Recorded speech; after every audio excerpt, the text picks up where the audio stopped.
भारत के इतिहास में कुछ राजवंश ऐसे हैं जिनकी गाथाएं आज भी हमारे दिलों में वीरता और गौरव की भावना जगाती हैं। चौहान राजवंश भी उन्हीं में से एक है। आज हम इस महान वंश की कहानी सुनेंगे, उनकी शुरुआत से लेकर आधुनिक समय तक के प्रभाव तक। चौहान राजवंश की उत्पत्ति के बारे में कई दिलचस्प कहानियां हैं।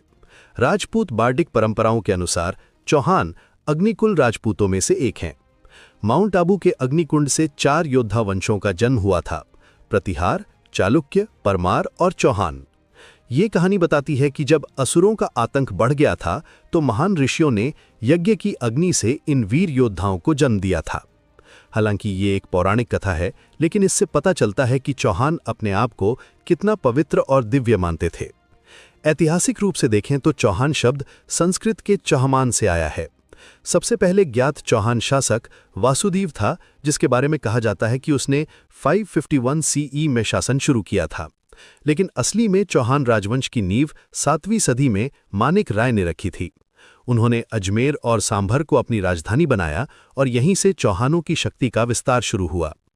चौहान राजवंश के शुरुआती शासकों में संमंतराज का नाम बहुत महत्वपूर्ण है। 8वीं सदी में उन्होंने अजमेर में कई किले बनवाए और अपने राज्य की सीमाओं को मजबूत किया। उनके बाद विग्रहराज चतुर्थ आए, जिन्होंने दिल्ली पर कब्जा किया और तोमर राजवंश को हराया। ये एक बहुत बड़ी जीत थी, क्योंकि दिल्ली उस समय उत्तर भारत का एक महत्वपूर्ण केंद्र था। लेकिन चौहान राजवंश का सबसे प्रसिद्ध नाम है पृथ्वीराज चौहान का, प्रहलाद। जब भी हम भारतीय वीरता की बात करते हैं तो पृथ्वीराज का नाम सबसे पहले आता है। वे 1166 में पैदा हुए थे और बचपन से ही असाधारण प्रतिभा के धनी थे।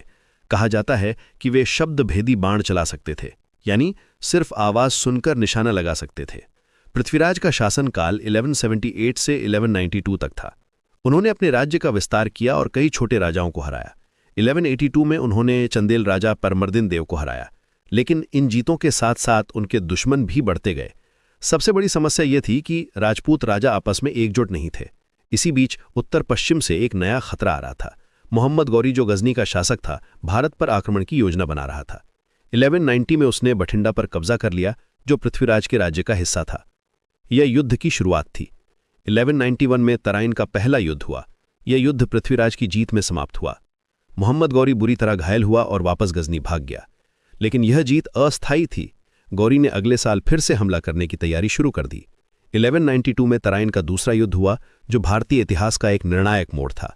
इस बार मोहम्मद गौरी 52,000 घुड़सवारों के साथ आया था। उसने अपनी सेना को 5 भागों में बांटा था और एक चतुर रणनीति अपनाई।